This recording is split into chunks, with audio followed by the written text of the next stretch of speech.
Hello and welcome to a special edition of On the Town. We're on scene at the Southbury Farmlands, just up in the purchase area of Southbury, above where the Southbury Training School is. And today the Southbury Land Trust has organized to have 5 of the farmers who have been rehabilitating the lands up here back into productive farm use out here so that citizens of Southbury and surrounding towns can see what the farmers are up to and how these farmlands, approximately 1,000 acres, are being put back into good agricultural use. So we'll try to meet a few of the farmers, find out what they're up to, and hopefully show you some of the beauty of the farmlands themselves. Okay, well, I'm here with representatives of the Southbury Land Trust, Julie Stewart, the executive director, and Tom Kreider, who is past president and now, what can I say? Oh, you're vice president. Okay, good. So Julie, maybe a word or two, what you're trying to accomplish up here today. Well, people in Southbury were very curious about what is going on up here at this place that's now called Southbury Farms. So we thought it would be great to take the people who have leases. The leases are with the state of Connecticut, but the Southbury Land Trust has a conservation easement on the land, so that's how we're involved. But the farmers were happy to set up sort of a booth and explain what they're doing up here, where their actually farm parcels are, and what they're selling, and just tell the public really what's going on. No, sounds good. Well, how long has the state allowed these farmers to be here and sign leases? How long has this been going on now? Well, as you well know, we worked on this for 10 years. I forget a lot, though. We worked on this for 10 years, some of it that time with your help when you were first selectman. And the bill that we were pushing to preserve this property was passed in 2013. It took 3 more years for everything to be put together and for the state to lease the land out to the farmers. So this is, I think, the middle of the 3rd year. Okay, very good. I think that's what it is. Very good. And 5 farmers, we're going to meet them, but maybe just as an introduction, who are the 5 farmers and what do they do? Yes, so there's a very interesting combination of farmers up here. We have down below here the Hannons who make hay, and the Platts who have dairy cattle, so they have a small calf here on display, and they do milk, butter, and cheese. We have a gentleman who does black walnuts, and it's a very interesting process. He can show that off to you. We have Sarah Blursch who does the vegetables, and she has a huge variety of vegetables here. And then we have Jim Wargo who's doing some really great apples, lots of different varieties and very interesting to hear about. So those are the farmers that are here today. All right, well, we're looking forward to meeting them and hearing a little bit about what their challenges are and what they look for in the future. But I think we can all say thank you to the Land Trust for putting today on and for making sure the farms are going to stay in great condition and continue to contribute to Southbury. Thank you. Good. Thank you. Thank you, Ed. All right. Okay, I'm here with Sarah and Dan Blursch, who are one of the farmers that have been making good use of the Southbury Farms. And maybe, Dan, you could talk to us a little bit about how much property you have and how you're using it. Okay, we've got about 45 acres here at the top of the hill. Right now, currently, we grow winter squash and tomatoes, eggplant, and peppers up here right now, right along Spruce Brook Road. And as the spring and winter come upon us, we're going to be clearing just the opposite side of Farm 2. We'll have more next year.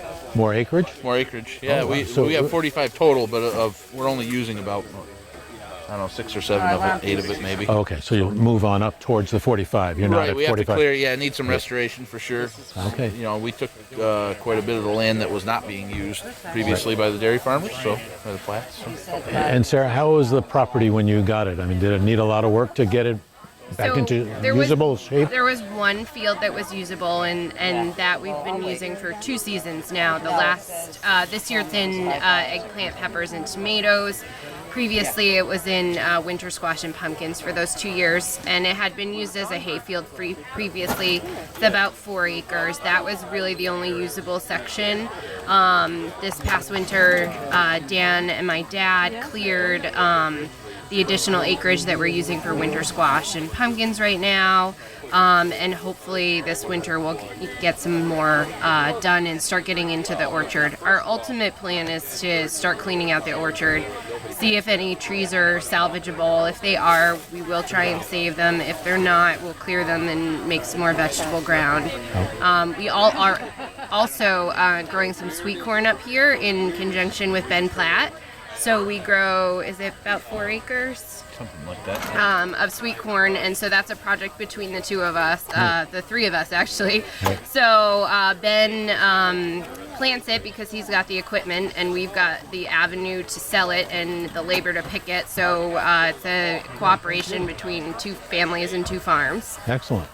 Well, in terms of people buying your produce, I know you're at the farmers market on Thursdays. What are your other outlets for people who are interested in buying local and fresh? So we offer a 2-season CSA, and that's pick up at our farm on Tuesdays, right in Southbury on Horsefence Hill, or at the Bethel Farmers Market on Saturdays. We also are at a Saturday Farmers Market in Bethel, and we're at a Tuesday Farmers Market in Newtown. So we also do some wholesale. We wholesale our tomatoes to Caroluzzi's supermarket. Oh, So really? you'll find our heirloom tomatoes there. If you could just move, there's a camera back there.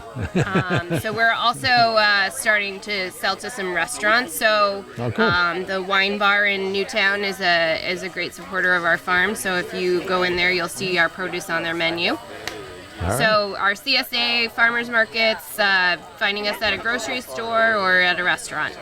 And I think you have a website for the CSA? We do. It's daffodilhillgrowers.com, and there's 2 tabs, one that says Summer CSA, another that says Fall CSA, and it lays out all the information for you. Okay. Anything else you'd like to tell people in the village about what you're up to? Oh, well, Come visit us at the farmers market. It's a really fun thing to do for the afternoon. Bring your friends. I usually do a cooking demo. There's a couple food trucks there, so you can come for a late lunch or an early dinner and stay. or both. Or both, and support your local farmers. There you go. Thank you for what you do for farming here at Southbury. Thank you. So I'm here with Jim Wargo, another one of the farmers up here at Southbury Farms, who's started a long-term venture, I would say, in apples. But maybe you want to tell us a little bit about what you're trying to do here. Right, yes, I have a dwarf apple orchard. It's 4.6 acres. Planted half of them in 2017 and the other half in 2018. I have 21 different apple varieties right now. Some of the common ones that you find in the grocery store, Macintosh, Gala, Honeycrisp, but also some unique or uncommon, what they call antique varieties from 200-300 years ago that are very hard to find. So with these dwarfs, when will you actually start to produce enough that you're going to be selling them? Right, so it takes 3 years from the time of planting. So the first trees that were planted in 2017 will bear their first crop next year in 2019. Right. So next year, just a year away. Okay. Well, good luck with that. And that's only half will come to fruition then, and then the other half the year after that. Right, half next year and the other half after that. But next year I will open it up to the public for. Now, did I understand correctly that with these dwarfs, they're basically on a trellis type of apparatus?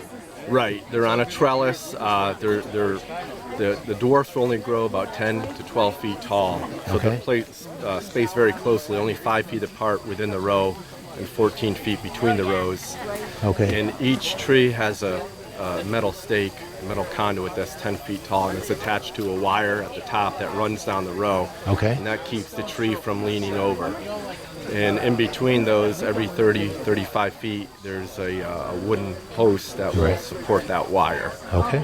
So, just curious, have you done this before, or what's your background that's enabled you to take this on? Yeah, so my background, I have a Bachelor of Science degree from UConn in horticulture. Okay. And I have a master's degree in pomology from Cornell. Pomology is the study of fruit science. All right. So I've worked in the fruit industry in different roles through cooperative extension, also private sector for the past 18 years. Okay. So I've been involved in the industry, and I've always been a dream and a passion of mine to have my own orchard. Okay. And so, but the challenge has been to be able to find land at an affordable price. In Connecticut, that's not really easy to do. And so when this opportunity here came up, it really allowed me to get my foot in the door and to pursue this dream of mine. Well, I can just say that was part of the dream in getting this going, was to encourage younger people to start back into farming and make it affordable. So for me, hearing that you're doing this is really pretty exciting.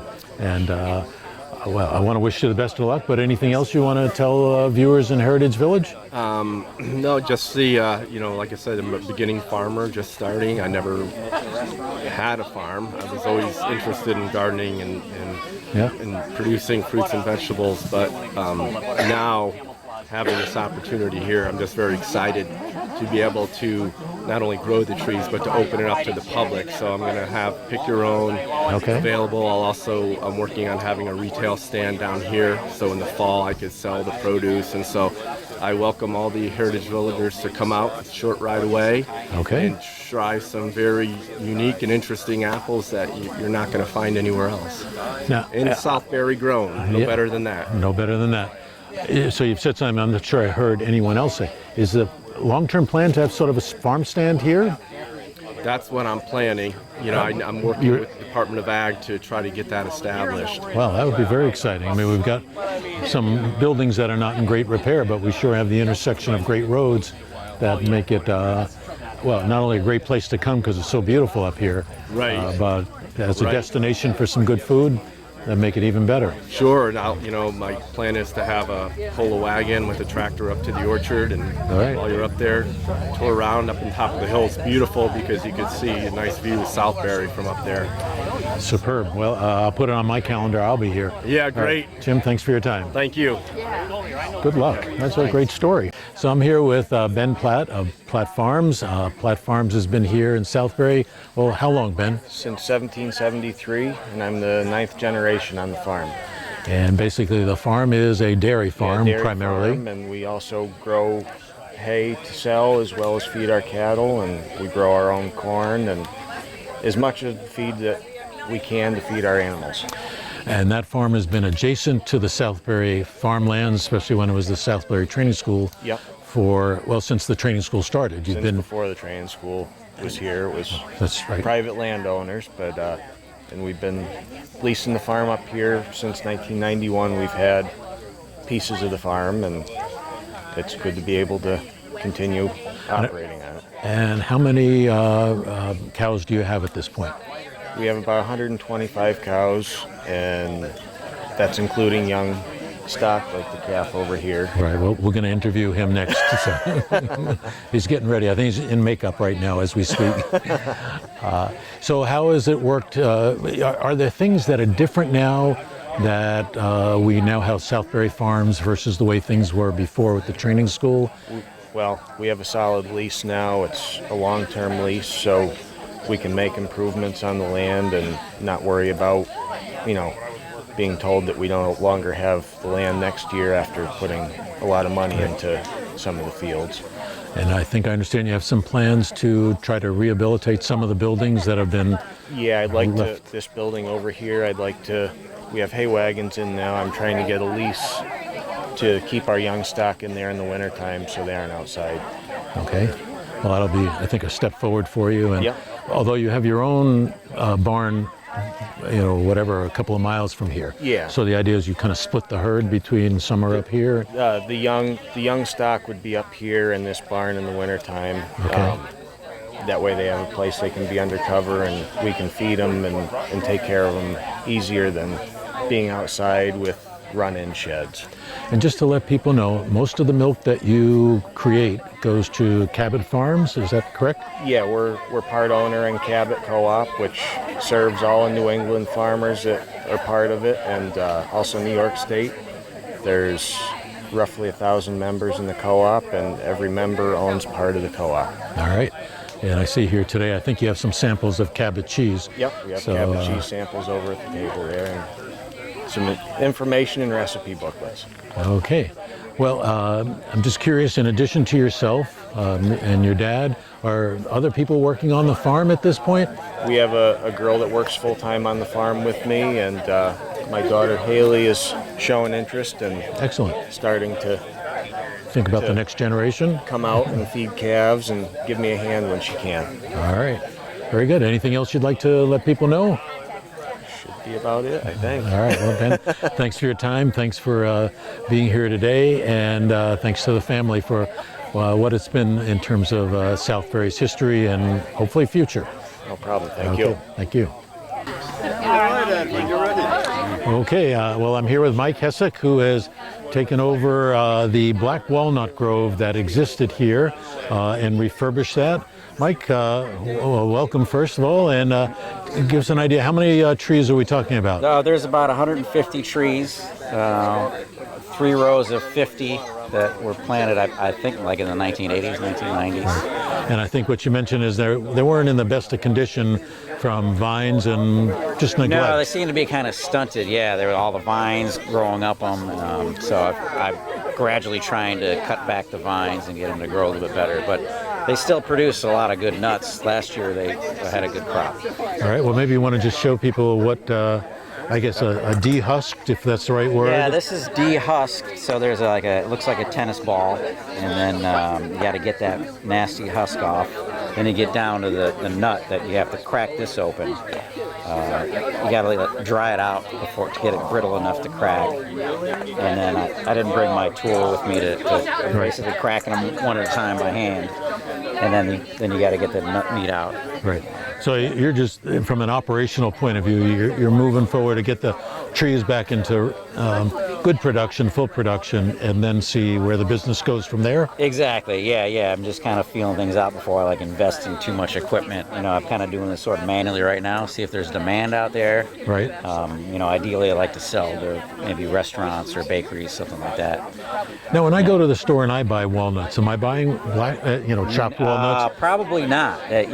When you just get walnuts, those are like an English variety walnut. That's what I thought. Grown in California. Because the husk looks different than what I think of as a walnut. Yeah.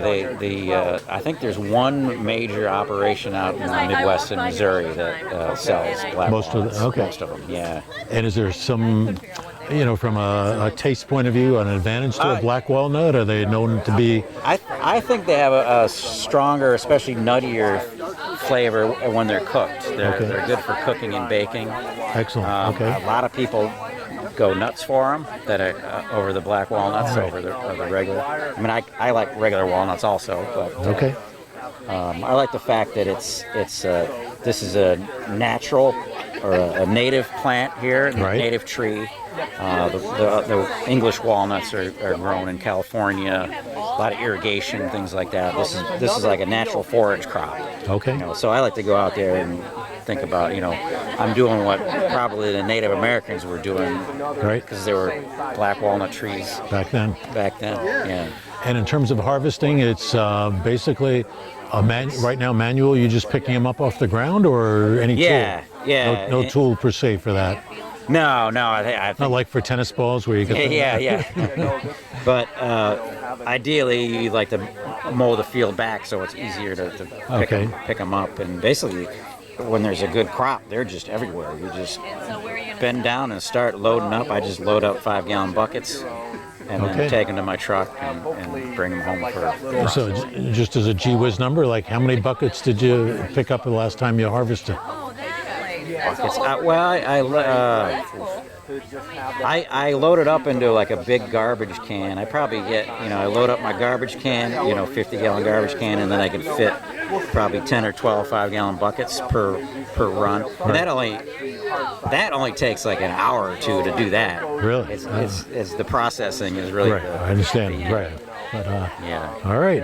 And right now, I see you have some bags for sale. You're selling them at farmers markets, or?